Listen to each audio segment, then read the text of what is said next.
It's so good to be with you today and sharing this wonderful time in the life of the Richmond Hill United Methodist Church. My task today is to share with you several things.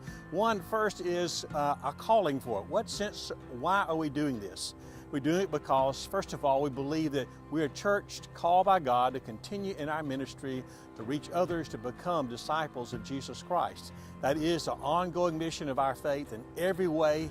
We want all the facilities of this church to complement and help in that mission. We also feel that we're called to be responsive to the needs of our community. And we believe the building that we are proposing, about to build, is a part of that ongoing ministry God has for us. We're called to be His people, reaching others in the name of Christ. Why now becomes a question. Do that because we believe that as the church has grown, we have stretched and pulled on our present facilities, and we are getting very close to what they can do. We're thankful for that God has trusted us with so many people. We believe that there is more to come. We can't get to that point where we say no to people for our ministries. That's happening some, and that's very troubling to all of us. We believe that God is calling us to expand as our community does. Richmond Hill continues to grow, and as a vibrant part of our purpose is to grow with it. We look at this time and believe we are well equipped to do it. There is a health about our congregation that allows us to continue and complete this ministry. We are healthy not only in the finances, we're healthy in the leadership. You have wonderful leadership and staff in this church. We're a 7-day-a-week church. Drive by here any day, almost any time, you'll see cars here because there are open doors here to the ministries in our community and in the life of this church. Right here behind me, you see a playground. In that playground area and near it is where our new proposed ministry center is going to happen. You've heard us talk about why we need to build. Let's look at a moment of what we plan to build by looking at the plans of the building that will soon be underway.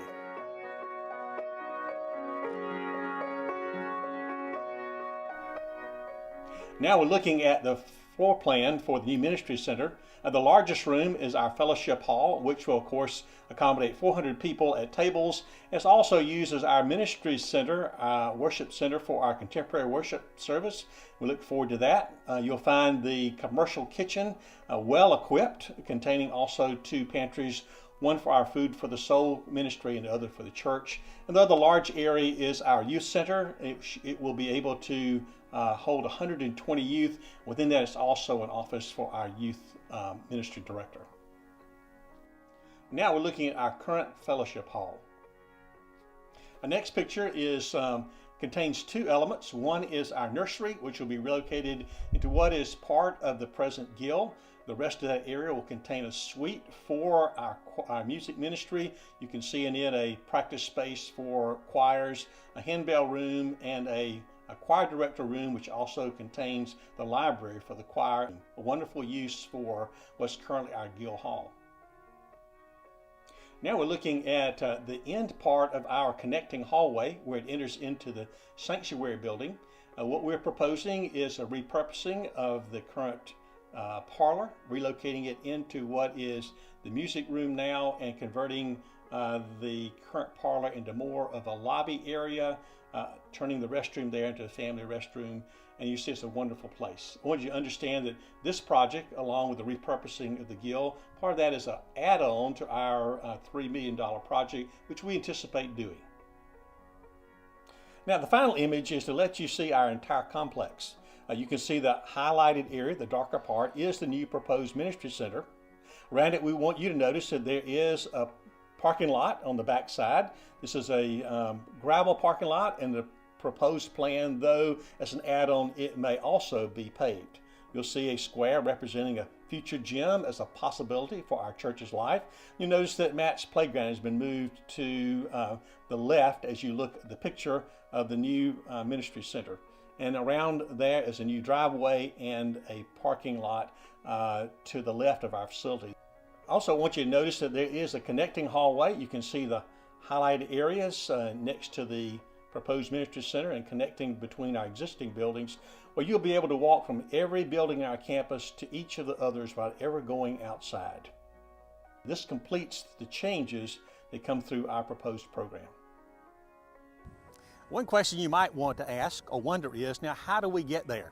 That's a good question, isn't it?